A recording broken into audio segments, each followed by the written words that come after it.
مساء الفل. لسه مخلصين كاس العالم. لا لسه مخلصين كاس العالم. ايه، كاس العالم خلصان بقاله اسبوعين. فبصراحه كده الواحد كان مريح وفي اجازه ومأنتخ. انتوا عارفين كده لما الواحد يبقى في شغله كده ويجيله فرصه انه يريح. بس بصراحه ما لقيتش فرصه احسن من النهارده الاهلي كسبان بيراميدز 3-0 ان انا افتح الكاميرا واصور. تعالوا بقى في الحلقه دي اقول لكم ايه اللي حصل في الماتش.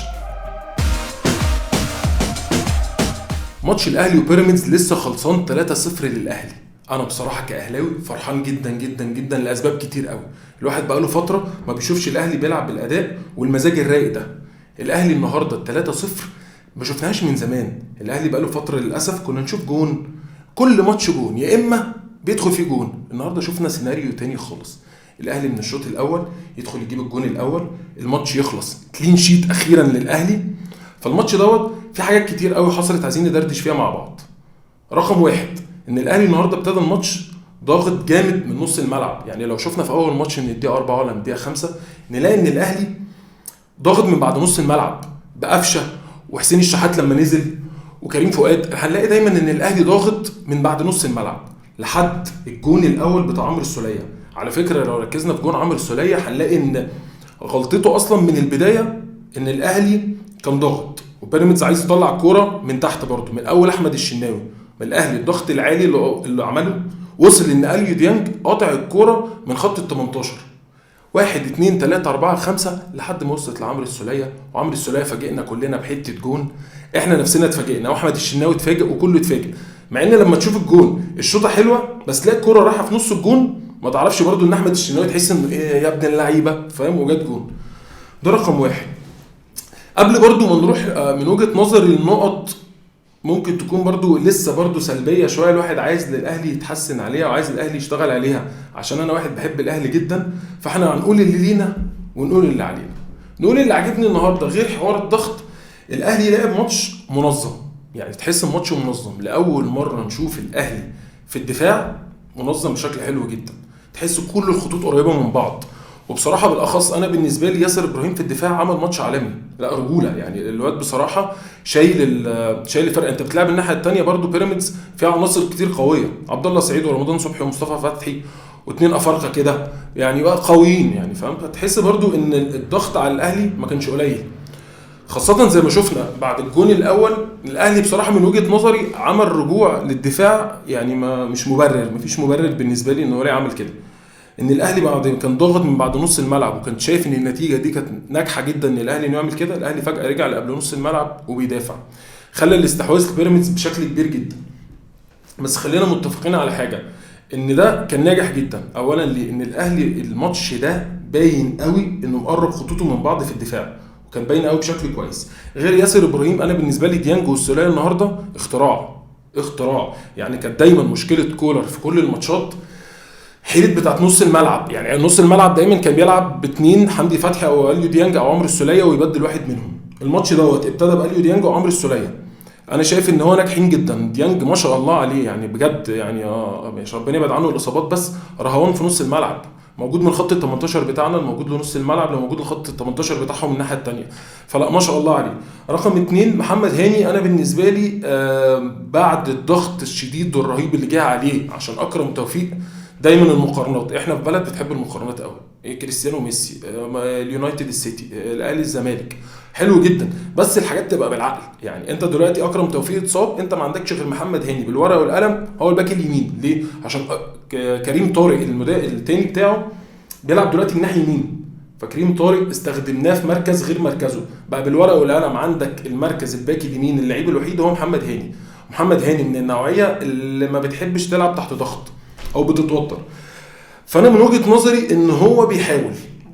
هو محمد هاني متوقعين يكون فيها فاعليه اكتر من كده عرضيات، بس انا من وجهة نظري الماتشين الاخرانيين لا محمد هاني كويس جدا. رقم 2، احنا كان عندنا دايما مشكله ان احنا بنجيب جون واحد في الماتش. الحلول الهجوميه دي مين هيخلصها؟ المهاجمين بتوعك. مين المهاجمين بتوعك بالورقه والقلم؟ شادي حسين ومحمد شريف وحسام حسن. في كلام كبير قوي ان حسام حسن خلاص طالع اعاره لسموحه 6 شهور. مش اكيد، يعني مش اكيد، بس الكلام بيقول كده، ومن واضح انه من يعني اثباتات للكلام دوت ان حسام حسن بقاله كام ماتش بره السكور. يعني هو واضح ان كولر مش هيستخدمه خالص في الماتشات. فدلوقتي عندك 2، شادي حسين ومحمد شريف. بالظبط، احنا ماشيين دور شادي حسين ودور محمد شريف لغايه ما انت عليك الدور يا ابني. مين عليه الدور؟ انا كابتن. انت لعبت الماتش اللي فات؟ لا يا كابتن شادي هو اللي لعب. طب انزل انت. شادي حسين بالنسبه لي برضو عشان نقول لنا ولا علينا، عليه علامه استفهام كتير قوي. يعني انت دلوقتي مهاجم، دورك تفنش. دورك تفنش يعني ايه؟ دورك ان احنا بنعمل طريقه اللعب. الجناح عندك دايما برونو سافيو او احمد عبد القادر، والناحيه الثانيه حسين الشحات او كريم طارق، انه يوصلوا الكوره للشخص دوت يجيب جون. انا بالنسبه لي شادي حسين بقاله كام ماتش بتجيله فرص ممكن يخلصها جون، ومش قادر يدي ثقه للمدرب. يعني دي وجهه نظري. انا شايف شادي حسين كان جات له فرص كتير جدا، كان يقدر يبقى هو المهاجم الاساسي بتاع النادي الاهلي. ومحمد شريف لغز بالنسبه لي برضو. محمد شريف على فكره انا من الناس اللي بتحب محمد شريف جدا ومقتنع بيه جدا، بس هو برضو شخصيته او طبعه عايز معامله خاصه. هو لما حس ان هو كان نمبر 1 وبعد كده ابتدى يقل ان انا ممكن العب ممكن ما العبش ممكن ابقى احتياطي، هزت ثقته بنفسه بصوره كبيره جدا. فانا شايف الاهلي لازم يخلق فرص وحلول اكتر من كده. زي الكومنتات التانية بتاعت برونو سافيو واحمد عبد القادر. يعني انت برونو سافيو لا بجد علامه استفهام بقى كبيره قوي. يعني بصوا على عيني وعلى راسي يا عم الارض اللي انت جبتها في الزمالك، انا يا باشا هفضل احلف بيها ليل نهار. بس انت دورك ايه؟ انت برازيلي. انا عارف يعني ايه برازيلي. برازيلي يا معلم ده انا سايب الماتش كله وهاجي اخد كده اجيب فشار اقعد اتفرج لما الكوره تجيلك. عايز اشوف لمسه، عايز اشوف لعبه، عايز اشوف كوره، عايز اشوف اي حاجه. انا بالنسبه لي برونو سافيو مش على مستوى الاهلي تماما. يعني بصراحه مش على مستوى الاهلي تماما. انت دورك برونو سافيو في الملعب ايه؟ ان انت بتستحوذ لي على الكوره، انت اللي بتنقل لي الهجمه، انت اللي بتبني لي الهجمه زي ما بنقول.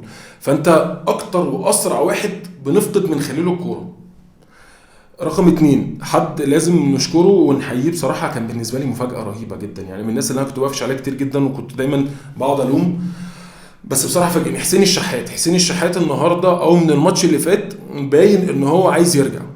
يعني بيبان ان هو عايز يرجع. هو ليه لون واحد كده حسين الشحات بصراحه. يعني اعتبرني اخوك، يعني مش كل كوره عايز اعدي من الاول وارجع له تاني وارجع له تالت. خلاص يا حبيبي الواد اترقص، يعني الواد اترقص خلاص عديته كمل. ومش ودايما بيبقى عنده الخطه او الفكر الاول دايما في باله ان هو عايز يرقص. حلو جدا، بس في كور اسرع من كده شويه. بس في المجمل انا شايف حسين الشحات من العوامل الاساسيه اللي كسبتنا الماتش النهارده لما نزل مكان كريم طارق. فانا شايف ان حسين الشحات مع جبهه محمد هاني بالعكس ظهر لقى حد ساند معاه بصوره كويسه.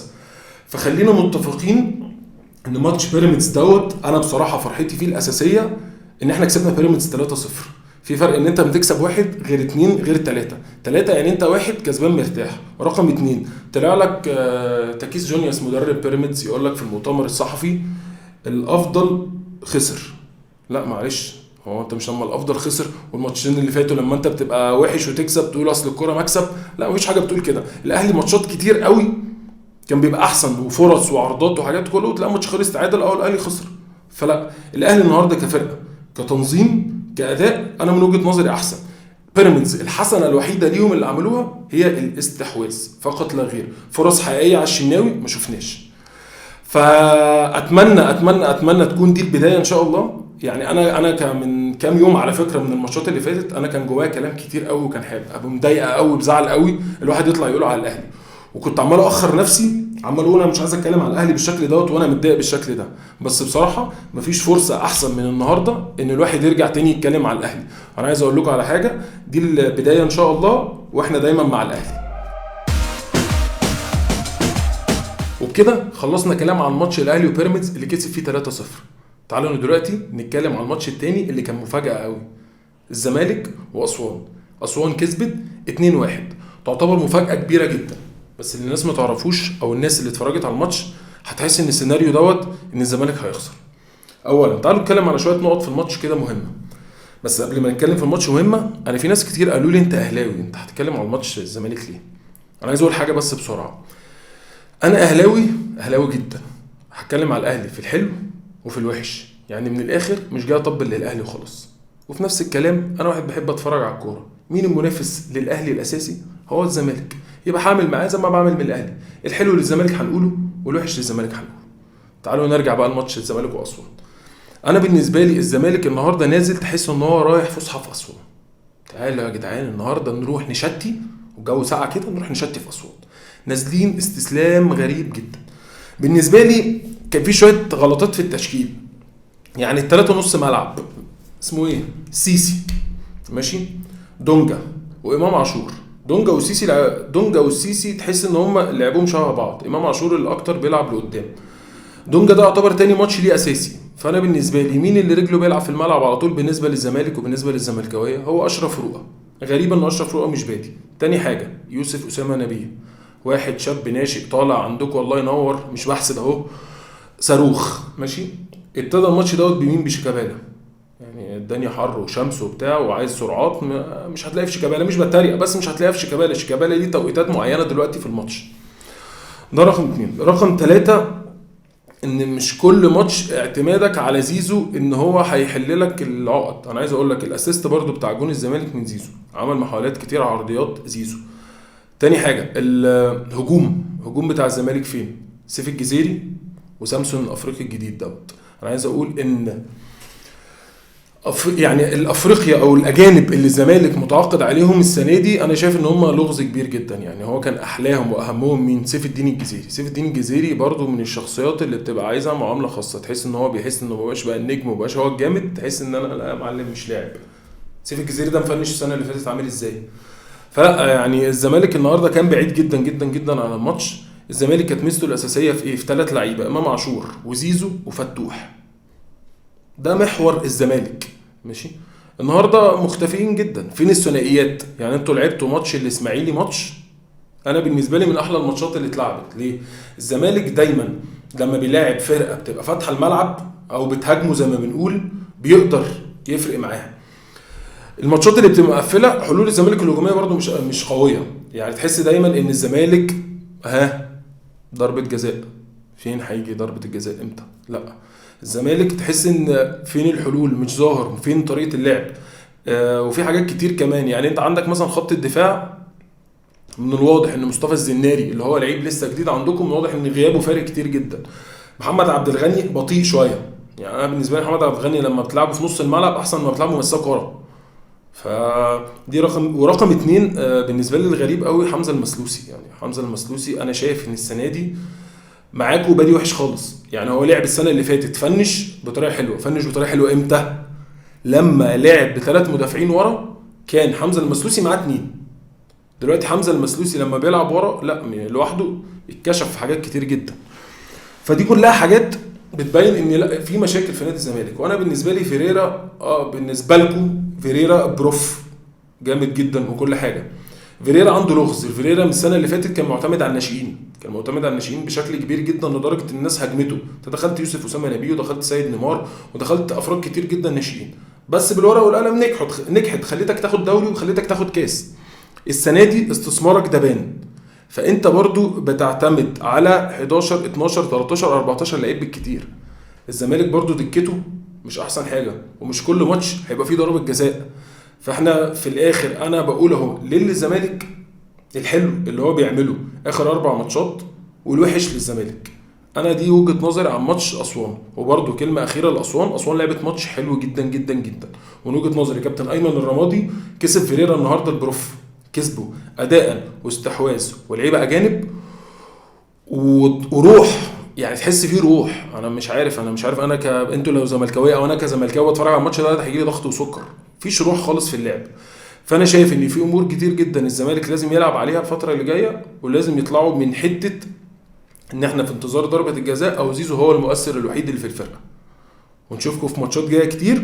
ومش عايز الزملكاويه يزعلوا مني، انا بقول الحلو وبقول الوحش، زي ما بقول الاهلي تاني الحلو والوحش.